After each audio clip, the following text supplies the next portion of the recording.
It's been another 2 weeks since the last video, and in the last video I explained how I was doing my physio, like at home physio type training to help make it feel a little bit better. And I had the appointment with my sports doctor scheduled. So I had the appointment with the sports doctor and we did the ultrasound to see how the bicep tendon is looking, because there's still some pain in supination movements and I don't have full strength. And the ultrasound did not look very good. Basically, part of the tendon looked like it kind of just disappeared. So I got the MRI quite quickly 2 days later, last Thursday, and the MRI showed that all of the distal bicep tendon, where the long head is pretty much torn. The short head is partially torn and there's a lot of fluid. And it's just what's remaining, just a little bit of there's a tendon right here, which is holding the whole bicep from retracting up into my arm further. So it's not going to recover with just physio, at least not to full 100% strength. And it's something that I could deal with if I'm not determined to reach 100% strength.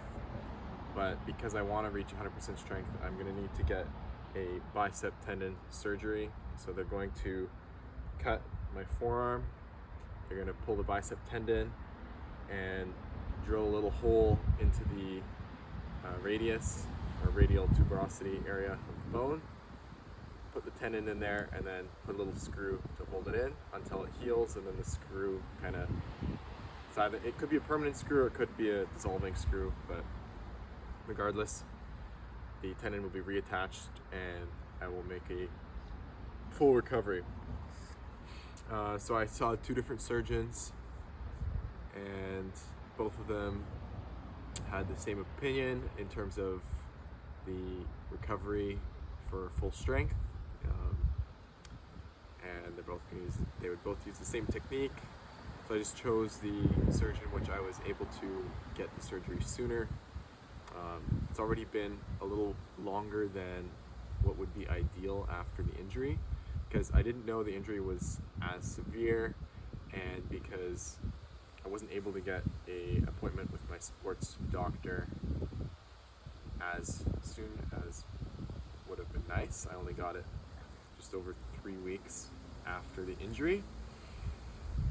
If I had gotten it sooner or seen the surgeons earlier, then I would have already had the surgery, but it is what it is. And I'll be getting the surgery on October the 4th. And from there, my arm will be in a splint for 2 weeks. So it'll be a plaster splint. I'm guessing it's gonna be from about here to here. And it's gonna be in a neutral position. So I have until then to do a little bit of training. I'm gonna train my hand a bit and my wrist, since that isn't aggravating what is remaining of the bicep. Do a little bit of triceps and shoulders, because that'll be stuck for 2 weeks in the cast, and then after that it'll be out of the cast and in a splint most likely, or a sling, and I'll be slowly stretching, and then after about 6 weeks start strengthening with rehab training. And then after that I will be close to 100% recovered after about 6 months. The next tournament that I am likely going to compete in is going to be provincials, Ontario provincials next year, which is in May. That's about 8 months away, so hopefully my right arm will be strong enough by then to be ready for that tournament. If not, then I'll just be pulling left. But I've learned a few things about my body and how hard I should be pushing and what is an injury versus just soreness from training. So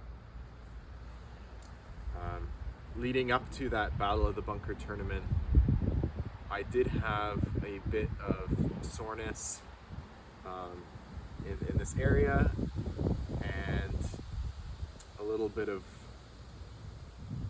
soreness and weakness in supination, which was likely from practicing some hits with certain people and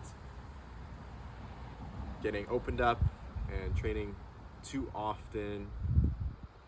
Probably resulted in some mild strains in my bicep, and I was only able to just literally a couple days before that tournament get my right bicep feeling like it was good, and I felt very confident and strong.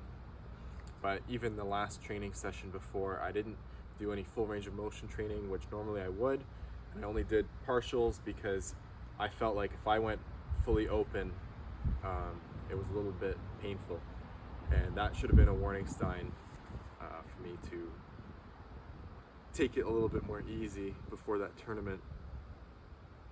But I thought that it was just normal soreness. I didn't realize that there was probably some strains. And then in the tournament, with all the adrenaline, I definitely get quite amped up, and I'm using 100% of my power, clearly. It was enough to damage the bicep. I didn't fully separate it, but yeah. So now it's the path to recovery, and we'll see what the right can do. But the left is feeling strong, and because the left is feeling strong, I'm gonna really try and take it easy, and I'm taking longer rests between hard training. Only train really my hand, and then arm wrestling practice is enough. I feel like enough intensity for that full strength that I'm only doing once a week now for full power. Let the tendons really heal 100% before every practice. I don't want to be going into practice sore at all. I want to be always feeling good. So that's the goal.